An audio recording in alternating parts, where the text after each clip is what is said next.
Hello दोस्तों, नमस्कार। Unlimited group classes में आपका बहुत बहुत स्वागत है। मैं हूं ब्रजेश। आज हम क्लास 12 में सेकेंड चैप्टर में पढ़ेंगे गॉस प्रमेय।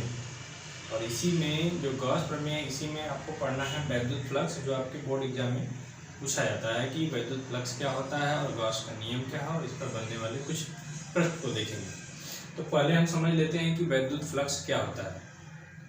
सपोज करिए कि एक वैद्युत क्षेत्र है, उसमें एक काल्पनिक पृष्ठ हमने लिया है।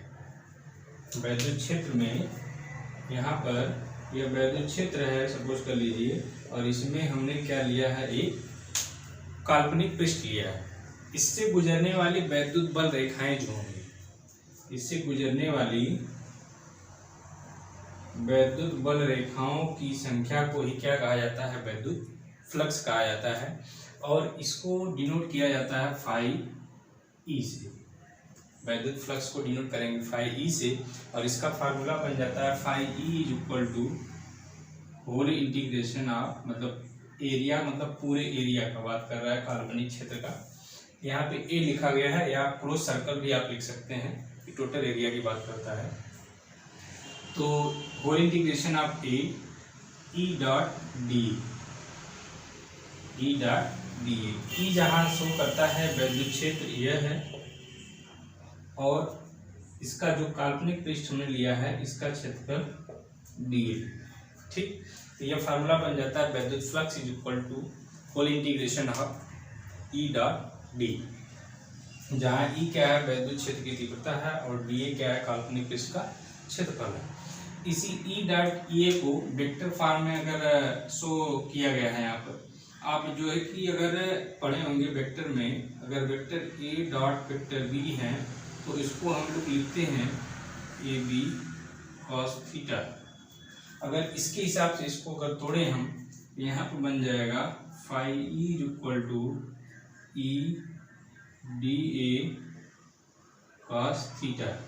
यह उस केस में है जब आपको एंगल दिया जाएगा। ठीक है, तो यहाँ से आप वैद्युत फ्लक्स समझ गए कि वैद्युत क्षेत्र में स्थित ऐसा काल्पनिक पृष्ठ जिससे होकर बल रेखाएं गुजरेंगी, उसी को हम क्या कहेंगे, वैद्युत फ्लक्स कहेंगे। इसको फाई ई से डिनोट किया जाएगा, और phi E is equal to होता है whole integration of E dot D, और ई डॉट ई ए को हम लिख सकते हैं ई डी ए कॉस थीटा, जहाँ ई क्या है, वैद्युत क्षेत्र है, और डी ए क्या है, काल्पनिक पृष्ठ का क्षेत्रफल है। अब बात आती है कि फाई ई का मात्रक क्या होगा। फाई ई का मात्रक, इसका यूनिट, इसका यूनिट हो जाएगा volt by metre, volt by metre, या newton metre square by coulomb. तो इसके फाई ई वैद्युत फ्लक्स के दो मात्रक हो गए। पहला हो गया वोल्ट बाई मीटर, और दूसरा हो गया newton metre square by coulomb. ठीक है, यहाँ तक। अब चलते हैं हम गॉस की प्रमेय की ओर। Very very most important question है, आपसे पूछा जाता है। इसका डेरिवेशन आप देखिए कैसे पूछा गया है।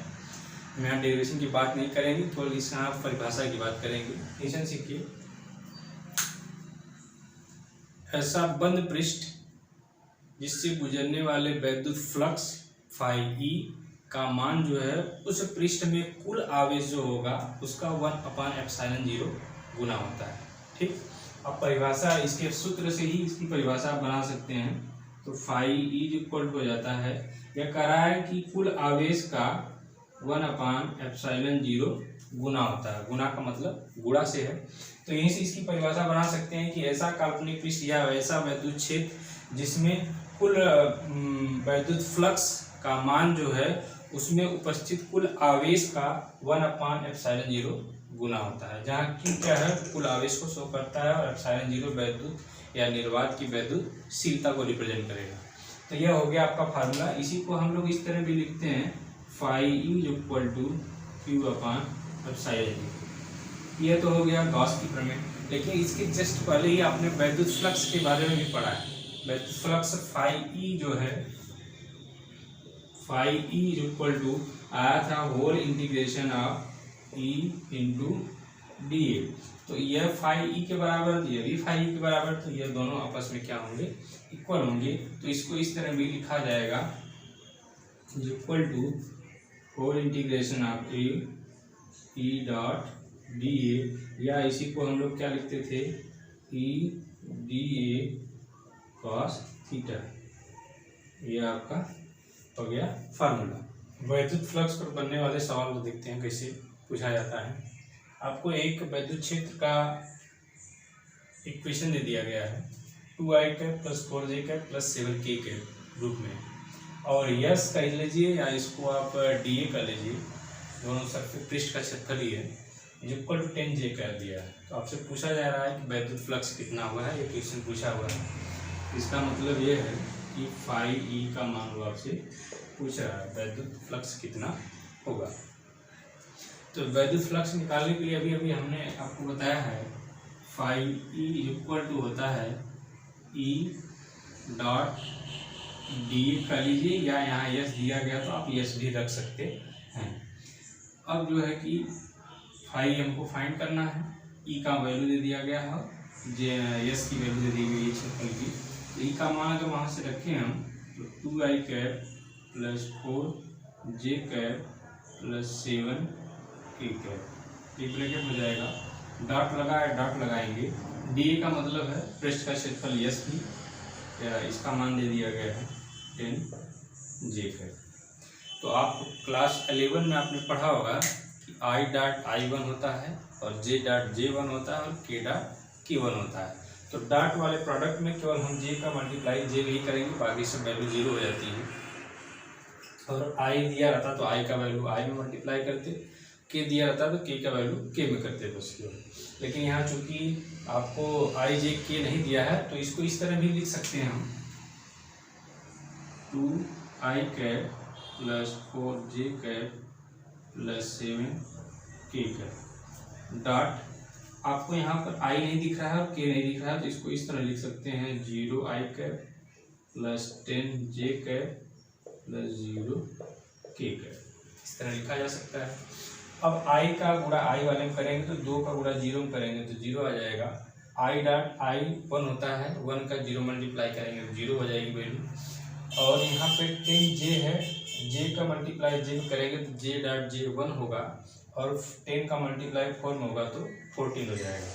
तो हम इसको लिखने वाले हैं यहाँ पे 14j डॉट j, और इसके वाले का 0 में मल्टीप्लाई करेंगे तो 7 में 0 का करेंगे 0 हो जाएगा, k डॉट k1 ऑलरेडी 0 बन जाएगा, इसलिए यहाँ पर वैल्यू आप बन जाएगी। यहाँ पे लिख सकते हैं आप j dot j equal to 1 होता है, 1 का मल्टीप्लाई 40 में करेंगे 40 ही आएगा।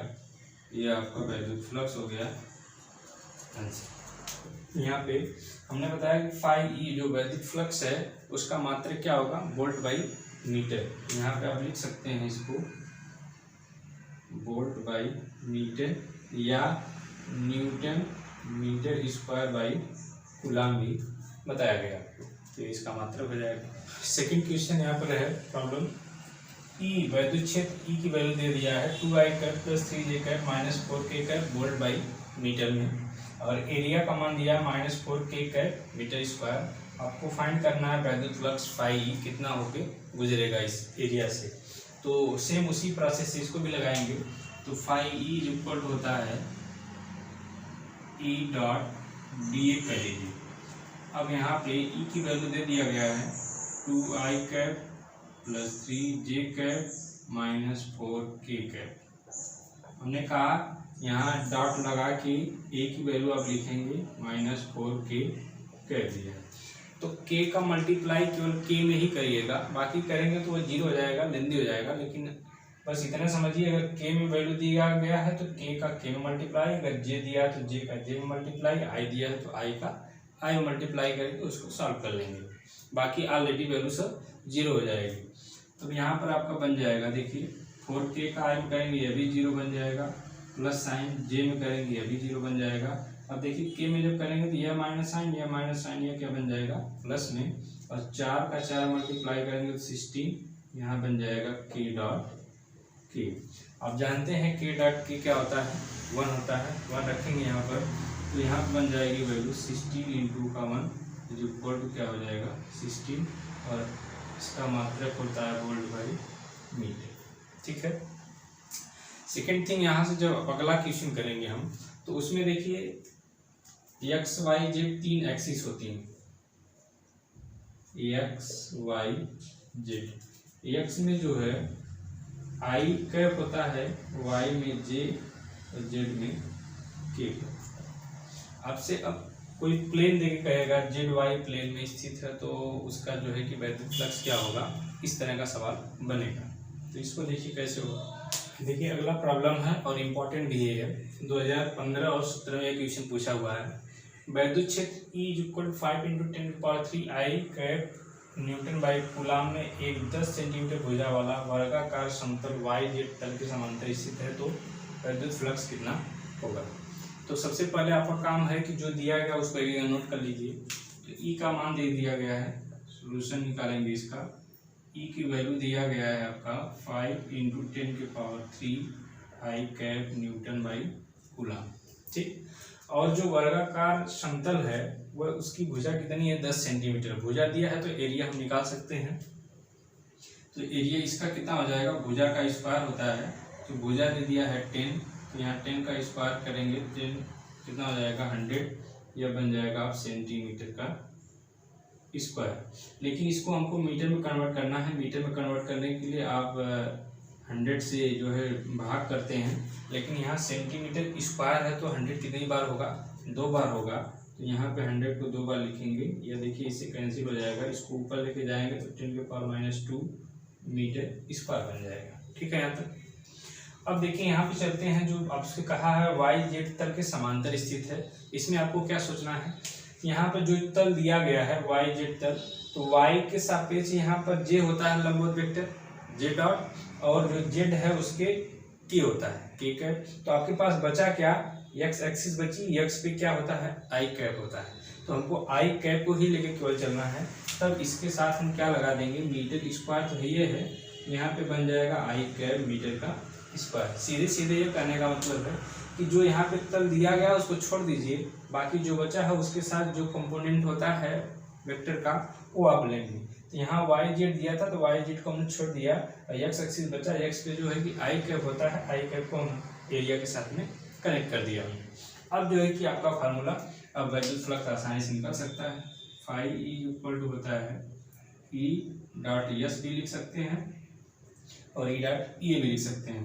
तब यहाँ आपका बन जाएगा 5 × 10⁻³ आई कैप इन ब्रैकेट में जाएगा डॉट यस की वैल्यू यह हो गई 10⁻² आई कैप इंटू मीटर का स्क्वायर।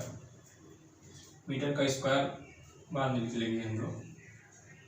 अब देखिए I.I क्या होता है 1, तो यहाँ पे बच जाएगा 5 × 10⁻³ × 10⁻⁻²। इस 5 × 10⁻³ में से 2 चला जाएगा, पर 10⁻1 बचेगा, या सीधे सीधे 10 लिख सकते हैं।